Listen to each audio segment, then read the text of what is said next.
Boa tarde.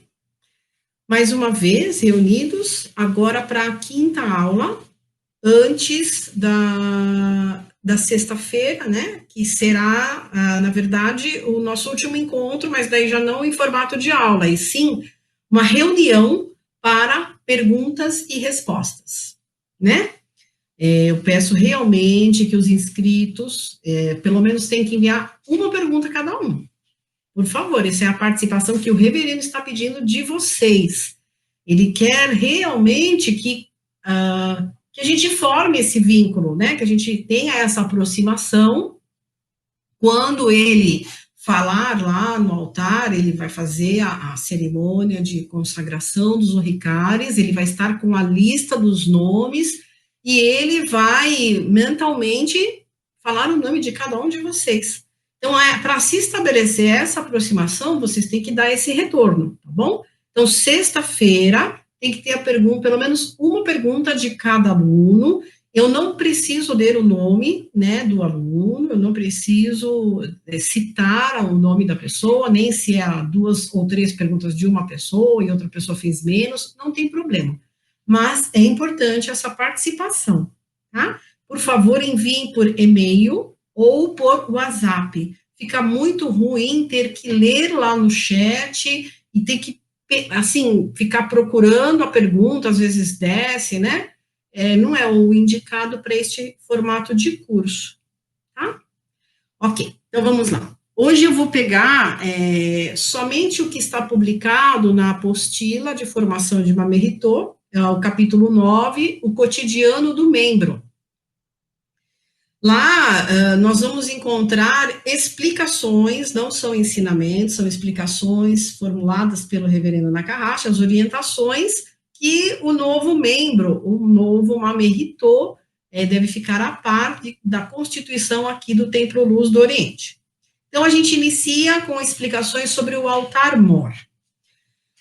Ao chegar ao templo, todos, isso independente de ser membro, a pessoa, quando ela começa a frequentar, quando ela conhece, e você vai não somente no templo em que você é membro, certo? Em qualquer local que tenha um altar, em primeiro lugar, se dirigir ao altar para fazer as reverências, para fazer o cumprimento. Quando a gente chega na casa de alguém, a gente não cumprimenta o dono da casa. Então, nós estamos chegando na casa de Deus, e é adequado dirigir-se primeiramente ao altar para fazer os cumprimentos. Eu posso, sim, eu estou chegando, eu cruzei com alguém, encontrei alguém que eu não via, oi, boa tarde, tudo bem? A pessoa veio falar comigo, eu não preciso me afastar, assim, fala assim, olha, eu só vou no altar e volto rapidinho, né? Era, assim, uma cortesia, né? E tá bom, aí como que consiste o cumprimento? Lá no altar da sede, nós temos no altar 2 partes, Kanon e Meishu Sama. Os dois, eles representam a figura dos dois, a representatividade dos dois ali é a representatividade de Deus Supremo, né? A essência é Kanon, a manifestação é Meishu Sama. Essa imagem de Kanon é uma imagem original que nós temos na sede, e a união das duas, quando nós fazemos então essa reverência, essa oração diante desse altar, você não precisa estar virado nem para um nem para o outro, você pode estar centralizado, né? E o seu coração vai estar ligado a Deus Supremo por meio dessas 2 manifestações. O cumprimento são 3 reverências e 3 palmas. No Oriente é comum sempre fazer 2 reverências e 2 palmas. Aqui na Messiânica a gente sempre usa o 2 reverências, 2 palmas, quando é homenagem a antepassados, né? Por que isso? Porque existe uma explicação de Meishu Sama muito bonita, que sempre foi assim na Era da Noite, 2 reverências e 2 palmas. As reverências a gente faz em sinal de louvor e as palmas, a reverência a gente faz em sinal de humildade e as palmas em sinal de louvor à divindade. Durante a Era da Noite, não existia o reino divino verdadeiro. né, o reino divino que a gente lê nos ensinamentos que só passou a ser constituído com a chegada da era do dia, da nova era, né? Então é por isso que eram duas, era só mundo espiritual e mundo material. Com a chegada da era do dia, a manifestação de Kanon, por meio de Meixo Sama, essa materialização aqui no mundo material da essência divina trouxe essa concretização do mundo divino. E então Meixo Sama disse, não, agora são 3 reverências e 3 palmas. Uma para o mundo divino, uma para o mundo espiritual, uma para o mundo material. Então essa é a simbologia, né? No Oriente, eles fazem sempre 2, o correto é quando você vai, né, a mão esquerda está ligeiramente, um pouquinho, 1 centímetro acima da direita, porque no Oriente o lado esquerdo sempre é o mais importante, é o mais sagrado, né? Então, a gente faz, não precisa fazer muito barulho, não precisa espalmar a mão, né? Levemente curvada, né? Colocando, agora a gente retoma a palavra sonen, colocando o seu sonen, né? O que é isso? Por que a gente coloca o sonen nesse momento? Porque ele não pode ser só uma formalidade, ele não é só mental, né? Ele não é só vou cumprimentar por educação, ou eu vou cumprimentar só porque eu estou sentindo vontade. Não, eu estou colocando um sonen de amor profundo, reverência profunda, humildade profunda diante de Deus, né? Então, com o coração, na verdade, essa reverência, ela vem do coração. E é por isso que a gente pode usar, neste caso, a palavra sonen.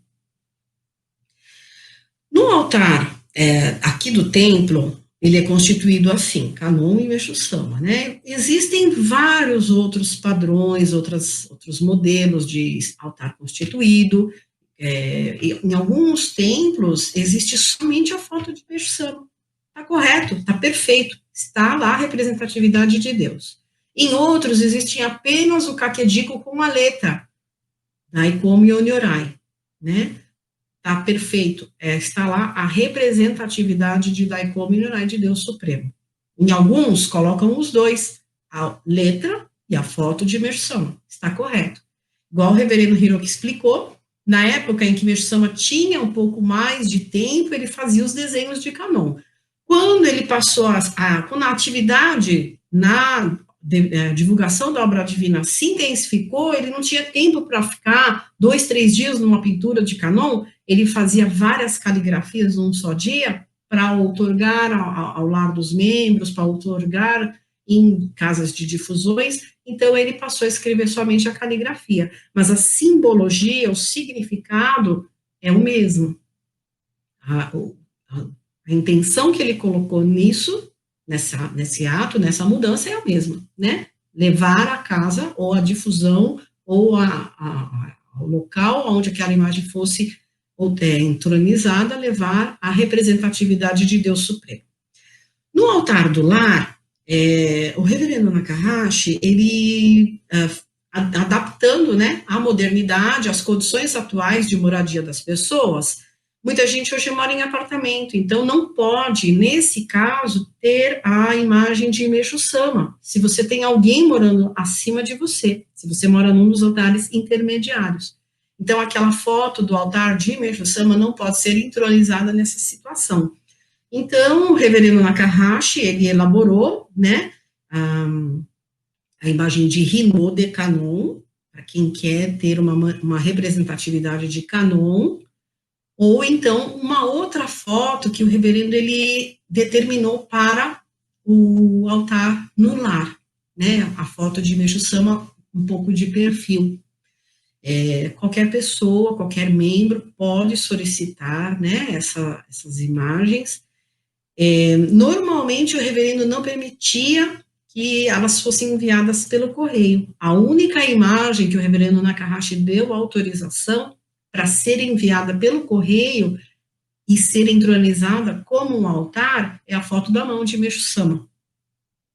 Então, isso é algo que a gente tem que realmente pensar bem, né? O que significa entronizar no seu lar um altar de Deus, a representatividade máxima, se não é importante se preparar por um tempo para vir à sede buscar, né, essas imagens, programar-se, a preparar a casa para receber. Enquanto isso, quem quiser formar um espaço sagrado no seu lar, quem quiser já ter um pequeno altar onde possa colocar uma prateleira, ter lá a sua caixa de oricária para os momentos em que precisa tirar o oricária e deixar condicionado no local correto, ter um local onde dirige as suas orações diariamente, ter um local onde até mesmo guarda os seus ensinamentos, pode já solicitar essa foto da mão de Meixo Sama ministrando de orei para formar no seu lar um pequeno altar.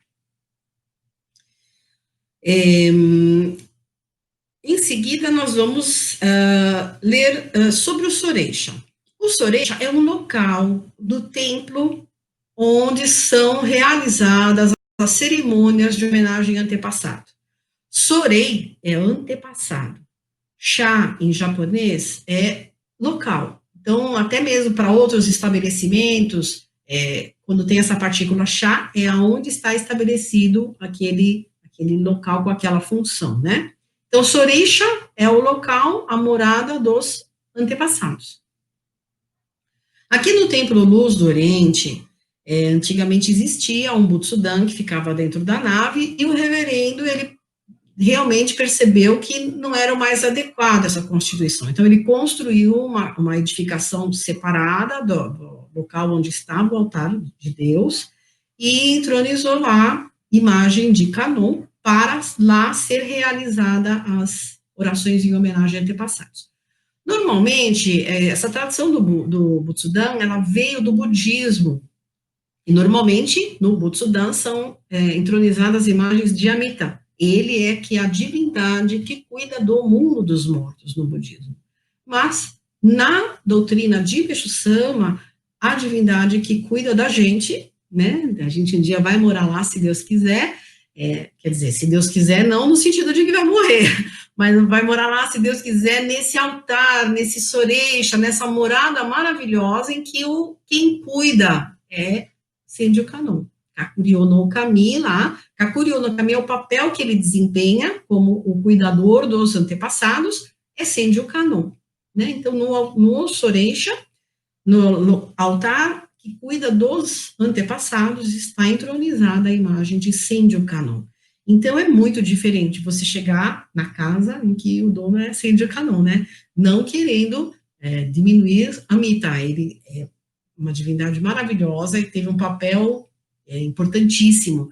Quem lê um pouquinho mais, aprofundar um pouquinho mais, depois pega, o tempo chegou lá, fala, ele criou aquele mundo da luz tênue, o mundo da luz tênue, em que as pessoas lá, elas são cuidadas à luz da vibração da doutrina budista. Então, ele é importantíssimo, é uma divindade maravilhosa que a gente reverencia também. Mas, Senju Kannon é Senju Kannon, né? Kannon é Kannon. Então, a gente tem que mentalizar, eu quero até falar para as pessoas, né? Muita gente sempre me pergunta, puxa, eu sou da minha família, sou a única que sou messiânica, sou a única que faço as orações de homenagem a antepassados, como vai fazer quando eu morrer? Como eu vou ficar?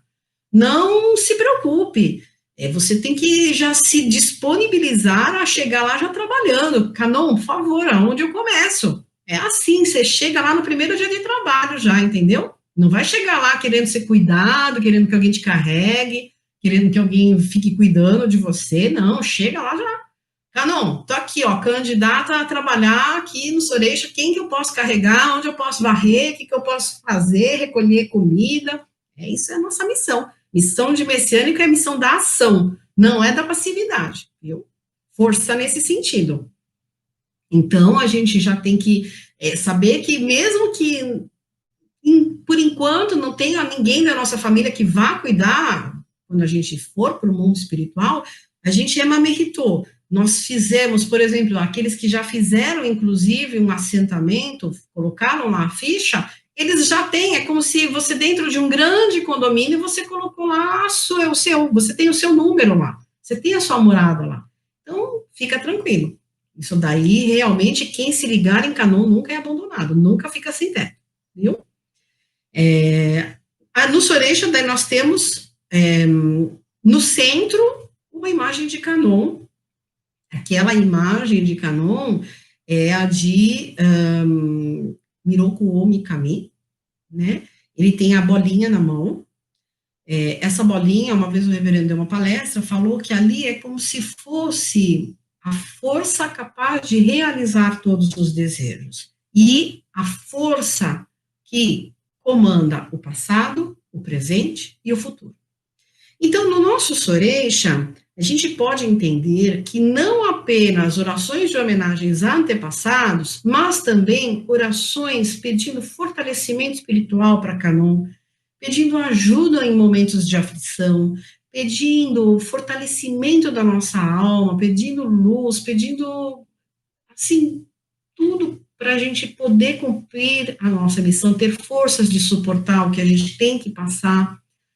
No Soreisha você pode fazer todas essas orações, não apenas para antepassados. O que fica do lado esquerdo, que é o Butsudan, ali sim é exclusivamente para antepassados. E lá a gente nunca reza assim para o antepassado. Nunca é uma ligação horizontal. A gente não é assim, minha avó, meu pai, não. A gente é Kanon, Kakuryo no Kami, Senju Kanon, por favor, cuide da minha avó. Senju Kanon, cuide do meu pai. A gente nunca reza na horizontal, reza sempre na vertical, pedindo permissão a ele, que esses antepassados venham receber a luz, agradecendo a ele ao término, que ele encaminhe esses antepassados para o lugar deles poderem evoluir mais. Agora, no meio, não. No meio, a gente reza à vontade para Kanon, para Miroku Omikami, pedindo a ele realmente essa força espiritual, que a luz dele nos envolva, né, e nos encaminhe para cumprirmos a nossa missão. E aí, do lado direito, tem uma estátua. Ali é importante saber, a representatividade dessa estátua é Kanzeon Bosatsu. Quem é Kanzeon Bosatsu? Kanzeon Bosatsu é o papel que Kanon desempenhou na Era da Noite, quando ele salvou, por meio do budismo, né, ele se empenhou na salvação da humanidade. Um Bosatsu é aquele que atingiu a iluminação plena e o nível de viver somente no reino divino, não precisa mais viver aqui no nível dos homens, no nível do mundo material, trabalhando na salvação. Ele já alcançou a libertação. Mas um Bosatsu, ele abdica dessa possibilidade de viver lá no mundo divino e continua aqui próximo dos homens do mundo material, trabalhando na salvação da humanidade. E esse papel, Kanon, ele desempenhou esse papel de salvação como um Bosatsu durante a Era da Noite. Com o estabelecimento da Era do Dia, igual nós encontramos na oração Zengen Sandi, né, nós encontramos na oração Zengen Sandi, meditemos com reverência no Senhor Bodhisattva Kanon, que ao descer do céu transformou-se em Komi Onyorai, a seguir como Oshin Miroku e posteriormente Messias. O que é esse posteriormente Messias? Esse posteriormente já é a Era do Dia. Na Era do Dia, Kanon é o Messias. Ele é o Salvador, ele é a divindade regente desse novo mundo, ele é o que transforma o mundo da Era das Trevas para a Era da Luz. Então, o reverendo Takahashi, ele determinou que, antigamente, lá no Soreisha, nós, na hora da oração, entoávamos Kanzeon Bosatsu Mamori Tamae Saki Hae Tamae Kanagara Tamachi Hae Mase. Era assim a oração. Só que o reverendo falou, não, agora já era do dia. Kanon não é mais um Bosatsu, ele agora trabalha como Messias. Então, a partir de então, nós passamos a rezar, como vocês podem acompanhar no culto das 18, das 8 horas, diante daquela estátua, a gente reza, Meshia Kanon Mamori Tamai. Então, é Messias, né? O Kanon Messias. Que seja feita a sua vontade, protegei-nos e iluminai-nos. Né? Então, é assim que a gente reza no Soreisha. Por isso, da mesma maneira como a manifestação do meio, que é uma pintura de Meshu Sama, aquela estátua, que é uma estátua que o reverendo trouxe do Japão, A gente pode rezar tanto nos momentos em que vamos depois ajoelhar na frente do Butsudan para homenagear antepassados, como também podemos simplesmente enviar a nossa oração, direcionar a nossa oração a essa imagem, com pedidos de fortalecimento espiritual, de auxílio, ou para nós, ou para alguém, algum ente querido, alguém que esteja precisando de uma ajuda de canal. Com relação ao assentamento, existe a possibilidade de todos os membros, para todos os membros, de fazerem um assentamento com seus troncos familiares. No templo são assentados, para cada pessoa, 4 troncos familiares, né? Avô paterno, avó paterna, avô materno e avó materna. São 4 troncos.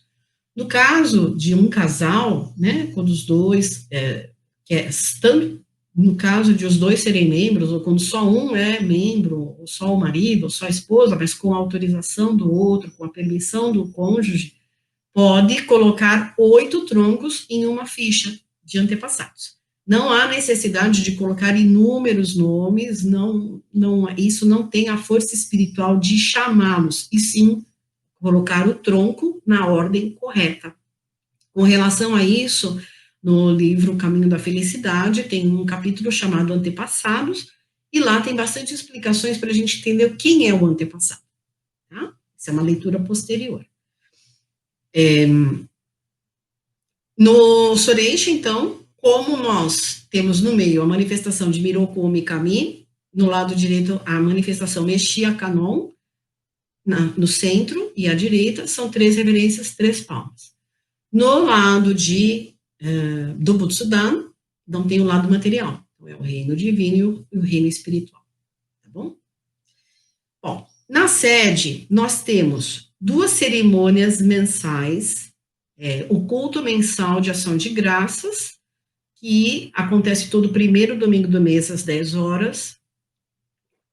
A frequência ao culto é algo, muito importante, né? A gente, todos os dias, nós recebemos a luz, nós acompanhamos os cultos diários, mas a gente sempre tem um sono de pedir, né? De receber fortalecimento da luz, de a gente estar ligado ao Meixo Sama para trazer essa ligação para o nosso dia a dia, para os nossos familiares.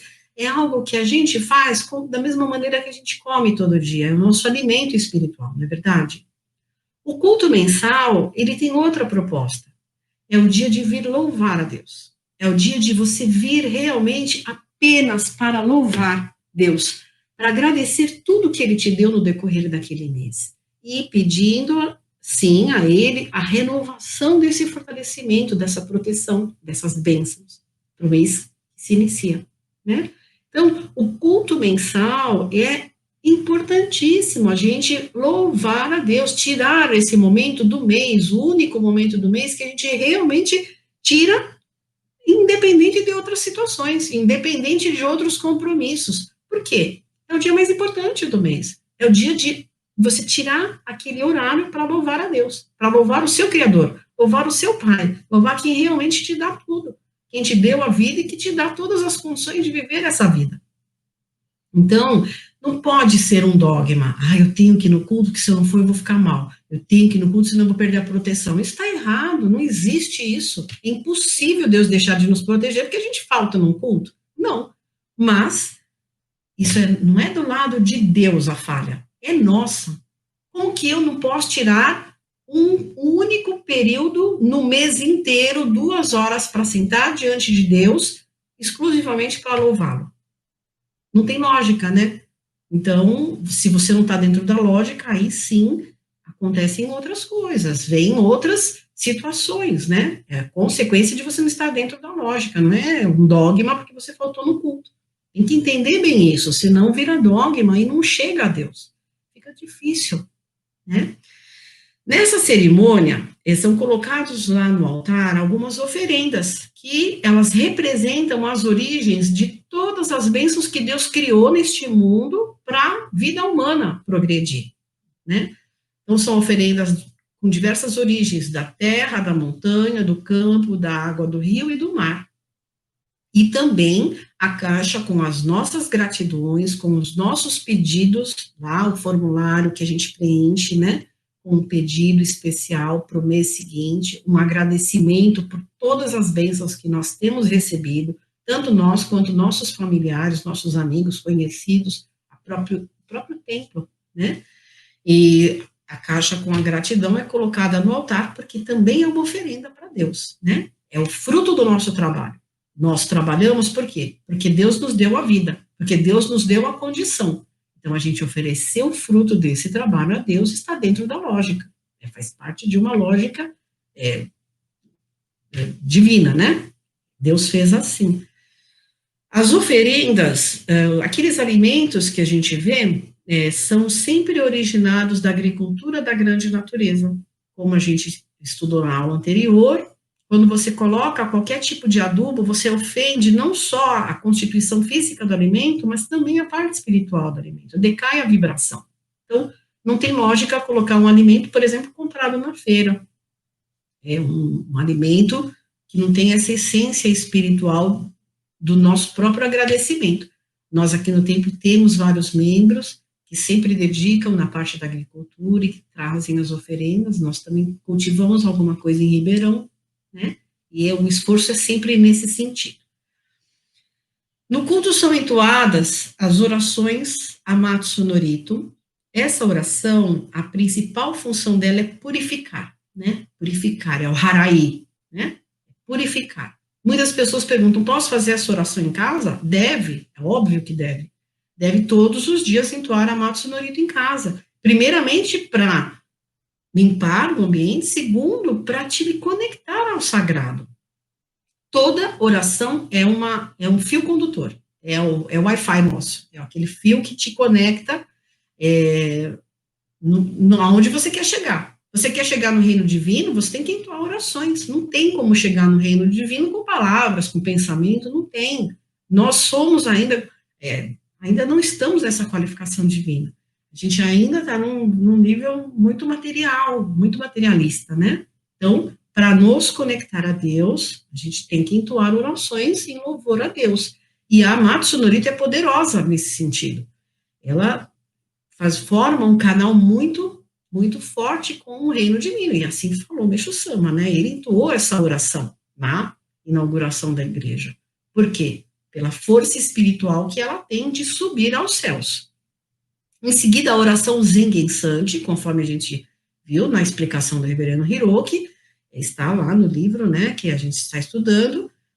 A Zengen Sandi é a única oração que Meixo Sama compôs, é baseada no Sutra 25, o Sutra do Lótus Branco, e ela fala sobre o mundo da era divina, da era do dia, regido por Kanon.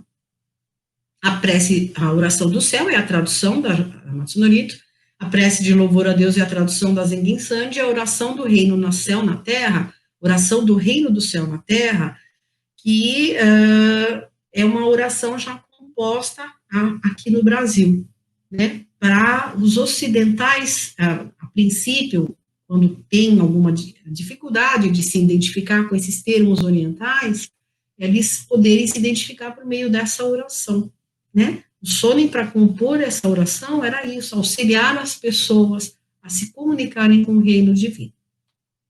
Todas essas orações são encontradas nos livros de orações publicados pelo templo, como também os salmos, né?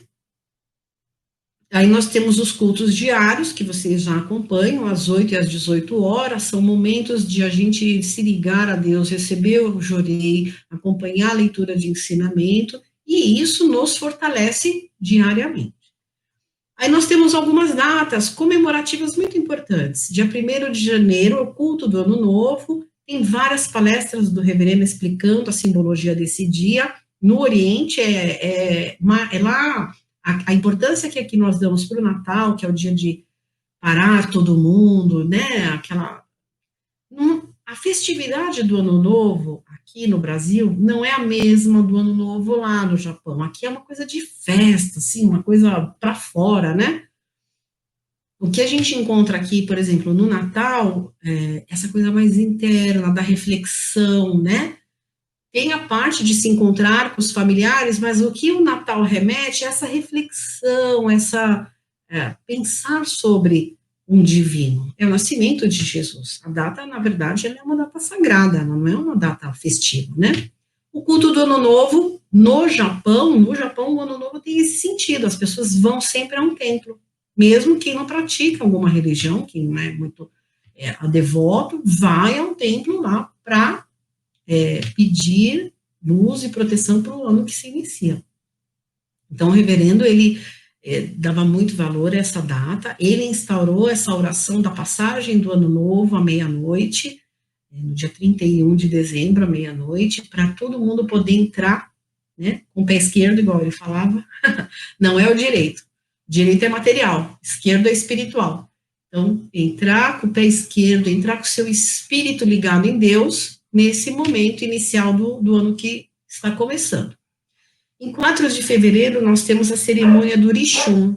A cerimônia do Orixum é muito, assim, típica da doutrina messiânica. No Oriente, existe, sim, uma festividade folclórica que simboliza o início da primavera. Na doutrina de Meixo Sama, a gente aprende que é quando Kunitokotachi voltou a se manifestar com o primeiro raio da luminosidade da Era do Dia. Então, ele corresponde à chegada da Era do Dia. Dia 10 de fevereiro, o dia do Goshoten de Meixo Sama, ele ascendeu ao mundo divino em 10 de fevereiro de 1955. Não é uma data que a gente sente tristeza. É estranho falar, puxa, mas é o dia que ele deixou de viver aqui conosco, mas não é um dia de tristeza, porque o reverendo Magashi sempre disse, ele se libertou das limitações do corpo físico e isso tornou a obra divina muito maior, muito mais expansiva, muito mais força de expansão e atuação e de salvação, né? E para nós, de maneira alguma, Meixo Sama deixou de trabalhar, de dedicar e de construir o reino do céu aqui na Terra. Em seguida, temos o dia 15 de junho, a celebração do reino do céu na Terra. É a data que Meixo Sama subiu no Monte Nohogiri com alguns discípulos e entoou ao amanhecer, ao raiar do dia, a oração Amatsu no Rito. Depois disso, alguns dias depois, aconteceu uma grande manifestação, né, e instalou-se no ventre do mestre a bola de luz, de onde se origina o poder do Jorei. Depois, aqui no templo, nós temos a data do 2 de novembro, o dia do Finados. É uma celebração muito especial, o reverendo também tem várias explicações sobre essa data, ser bem diferente das orações mensais em homenagem ao antepassado, porque ele diz que no mundo espiritual tem uma modificação muito grande nesse dia. Eles são os antepassados, eles recebem uma proteção, uma permissão para virem se comunicar conosco. Então, é muito comum haver algumas influências, às vezes um pouco pesadas, dessa aproximação. Aqui no templo, normalmente, no mês de outubro inteiro, nós realizamos essa mesma dedicação que estamos fazendo agora, de uma vez por dia, entoar orações de homenagem aos antepassados que moram no Soreisha. Não chamamos nome, não chamamos tronco, a gente homenageia realmente e pede a Kanon o fortalecimento do mundo espiritual do Soreisha para receber todas as almas que virão nesse dia 2 de novembro. E por último, 23 de dezembro, que é o dia do natalício de Meixo Sama. Esse dia, eu não sei se coincidentemente é a época do ano que a gente está eufórica, que a gente está bem feliz, é a chegada do verão, tem muitas coisas boas nesse momento. Eu sei que o natalício de Meixo Sama é um culto muito alegre, muito feliz, a gente realmente sente, assim, algo muito gostoso no coração. E a gente comemora a vinda do nosso Messias a este mundo material. Essas datas, especialmente para os membros, né, que moram mais longe, moram em outras cidades, outros estados, a gente entende que é muito difícil deslocar-se para vir participar dos cultos mensais. e essa oportunidade de acompanhar pela internet, a gente sabe que é maravilhosa. Mas é importante sempre um membro ter em mente que vir pelo menos uma vez ao ano à sede, né, participar de uma dessas cerimônias especiais, vir presencialmente diante do altar de Meixo Sama, em uma dessas datas, traz muito fortalecimento, acumula méritos, traz uma força espiritual.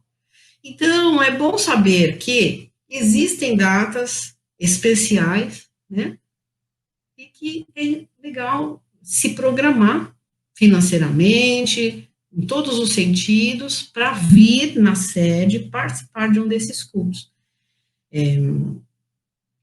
Isso daí é algo que a gente já acompanha há alguns anos, muitos membros que estão nessas condições, e a gente vê que eles sempre mantêm o fortalecimento espiritual, eles mantêm a ligação, né? É algo que os ajuda bastante, tá bom? Aí nós temos outras cerimônias, são duas que são realizadas, uma em maio, na véspera do Dia das Mães, então é no sábado, na véspera do Dia das Mães, às 18 horas, e em agosto, na véspera do Dia dos Pais. Elas têm um significado muito especial, especialmente para aqueles que a mãe ou o pai já são falecidos, né?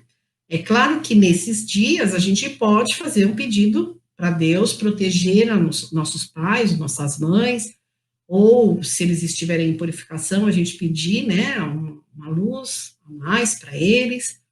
Se a gente quiser agradecer a Deus pela mãe que teve, pelo pai que teve, que ainda está vivo, nesse dia é o dia mais acertado. Porém, o fato de que no dia seguinte vai ter o Dia das Mães, o Dia dos Pais, e o nosso mamãe e o nosso papai já não estão mais aqui para a gente poder ir lá dar um abraço, homenageá-los, então a gente ter um momento em que a gente faz uma oração e homenageia eles, conforta muito tanto o nosso coração e tenho certeza que o deles. Porque senão a gente apenas pensaria neles com muita saudade, às vezes tristeza, e isso não ia beneficiá-los, enquanto que a oração os beneficia demais. Em todos esses cultos, o membro pode mandar um pedido por e-mail na véspera, ele é impresso esse pedido e ele é colocado no altar. Colocar no altar esse pedido, ele é muito significativo, ele tem uma simbologia espiritual muito grande. Você coloca a sua letra, a sua vibração, mesmo que seja um papel que você escreveu do outro lado do mundo e mandou por e-mail, escaneado, ele vai carregar, sim, a sua vibração e ele será colocado no altar no momento da cerimônia para receber a oração de todos nós nesse momento. Agora, resta falar simplesmente sobre os cuidados com os orricares, né? O Hikari, no interior da medalha, tem a letra de Meixo Sama, a palavra Hikari, que significa luz.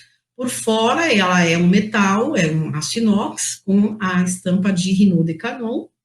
Ela deve sempre ficar no peito. O local correto é aqui no plexo solar. Quem tiver dificuldade em descobrir o plexo, pega aqui o contorno da costela, vem.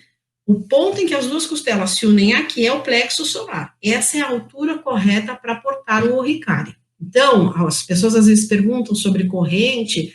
Corrente é algo meio difícil da gente já enviar uma corrente, porque às vezes precisa adaptar, nem todo mundo tem a mesma medida. Normalmente, entre 70 e 80, mas algumas pessoas variam um pouquinho. Então, quem puder realmente adquirir a sua corrente, medi-la e adaptá-la, para usar o orricári no local correto. Igual eu já disse, o orricári forma um fio espiritual com o Meixo Sama. No momento que você recebe, você está lá com o seu fio espiritual ligado ao nosso Salvador, né? E forma também a consagração, o momento da consagração no altar, né, do orricári, forma um vínculo do Mamerito com a instituição aonde ele foi outorgado. Então, é algo assim, que nos liga muito forte a Meixo Sama e, em primeiro lugar, a Meixo Sama. Se você se desliga da instituição, não é que o seu orricári deixa de ter validade, de jeito nenhum. Ele continua, o certo é a pessoa continuar usando, porque se ela está ligada em Meixo Sama, ela pode continuar usando. O orricári é ela em Meixo Sama. é a ligação principal, né? Esse fio espiritual com a instituição, ele é totalmente secundário, e ele, você perde da mesma maneira que você, quando você conhece alguém, não tem no ensinamento de fios espirituais, ligações sanguíneas, o fio espiritual nunca se rompe. Agora, algumas ligações que você passou um tempo com uma pessoa, uma amizade, e depois você nunca mais viu, ela diminui, e pode até se romper. É a mesma coisa, é essa ligação com a instituição. Mas, quando a gente está ativo numa instituição, é importante a gente estar ativa também com essa ligação. E por isso que quem quer se ligar ao templo, a gente orienta. Então, recebe o Oricare do templo, para você ter ligação aqui com a instituição. Receber também a influência espiritual, né? Da própria instituição, da diretriz, da dedicação e tudo mais. Para manter a vibração do seu Oricare muito elevada, a atitude mais correta é o respeito ao próprio Oricare. Algumas pessoas usam o Oricare como um pingente comum, então eu já vi gente vai jogar bola, tira a camiseta, o Oricare joga para as costas, usa no bolso, usa na pochete, tem gente que consegue usar na pochete o Oricare no meio de um monte de outra coisa. Isso está totalmente fora da lógica, não é a orientação de Mirsama. Ele fala que o Oricare não tem nenhuma outra forma de usar a não ser pendurada no pescoço, na altura do plexo solar. É isso. Qualquer outra adaptação que as pessoas façam não está dentro da lógica e pode interferir, sim, na vibração espiritual do seu Oricare. Tá bom? Quando a gente vai tirar ou colocar o Oricare, deve-se fazer uma pequena reverência. O altar, você pode considerar o seu altar como o seu Oricare como um altar. Você pode considerá-lo o seu altar pessoal, individual e intransferível. Quando você recebe o Oricare, você nunca pode dá-lo a ninguém, não pode transferir, doar, nada. Ele é seu, ele foi outorgado a você. É um poder que é outorgado a você, manifestado numa medalha, que é algo material, mas ele na verdade, é uma bola de luz que está sendo entregue a você, né? Uma bola luminosa, muito poderosa, que opera curas, opera milagres, tem vários relatos, o Mirsama fala, afasta ladrão, afasta chama de incêndio, tudo isso, o Oricare não é a medalha material que produz, sim a força espiritual dele. Então, a atitude correta em relação ao seu Oricare, ele faz diferença nessa força espiritual, na vibração espiritual manifestada pelo seu Oricare. Se o Oricare cair, ele precisa ser reconsagrado. Agora, é bom entender, as pessoas pensam, meu Oricare caiu, eu não posso nem botar no pescoço. Não, o Oricare caiu, você pede perdão a Deus, põe novamente no pescoço, usa. A única coisa que não pode é ministrar jorei. Para ministrar jorei, ele tem que ser novamente reconsagrado. É importante ir o mais rápido possível ao templo para reconsagrar o seu Oricare, para você novamente poder ministrar jorei, né?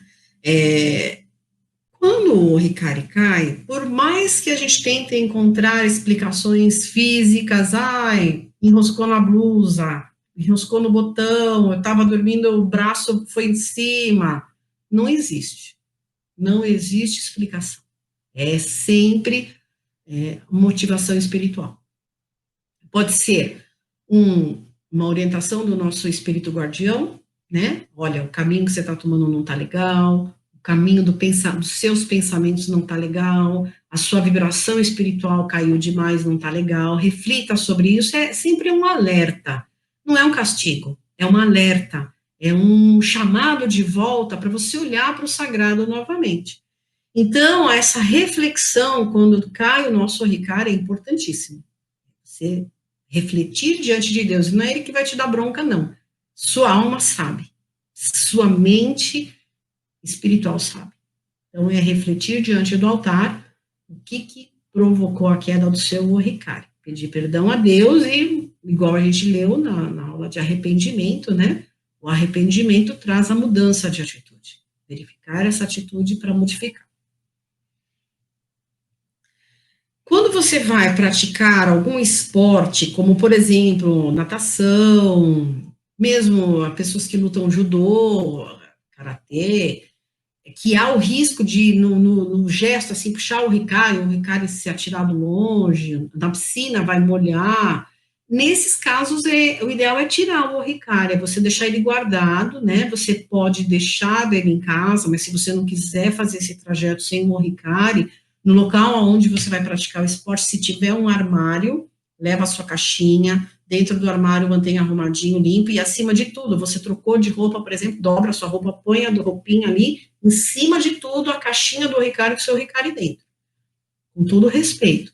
Isso está dentro da lógica. Não tem problema algum fazer assim. Mesmo que tenha um armário no nível de cima, não tem problema. Porque o seu armário está dentro da ordem, está arrumado e você colocou ali com todo respeito. Tá bom? Quando a gente toma banho, também o melhor é tirar.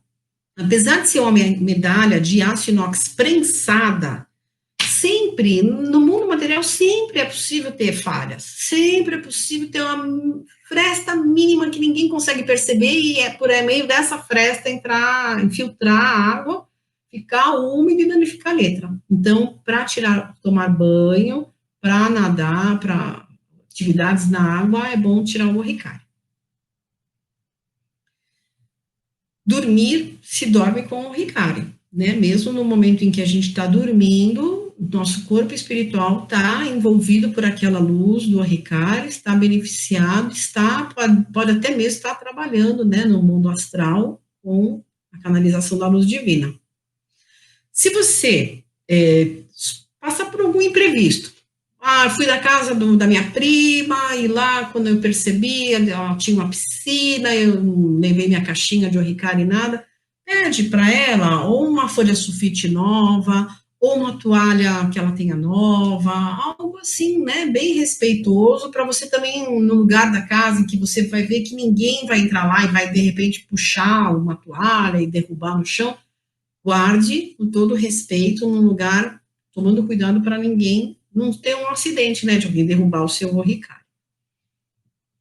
Não é muito legal outras pessoas ficarem tocando o seu Ricari. O Ricari é algo sagrado, realmente tem que se manter lá dentro da blusa, sem ninguém ficar mexendo, né? E se você precisar limpar o seu Ricari, às vezes suou muito, fez alguma atividade que suou, transpirou demais, pode ter, sim, você tem um pano exclusivo para a manutenção do Ricari e você faz a limpeza. Bom, então encerramos aqui as explicações do capítulo do cotidiano do membro. Espero que tudo tenha ficado bem claro, o entendimento disso. Eu gostaria de frisar mais uma vez, amanhã nosso encontro vai ser de respostas às dúvidas dos inscritos. Se alguém tiver algum questionamento, pode enviar, que não esteja fazendo curso para receber o Ricari, mas é preferível que o questionamento seja dos assuntos abordados no curso de iniciação, tá bom? Mais uma vez eu agradeço a paciência e agradeço a presença de todos, tá bom? Muito obrigada e até amanhã.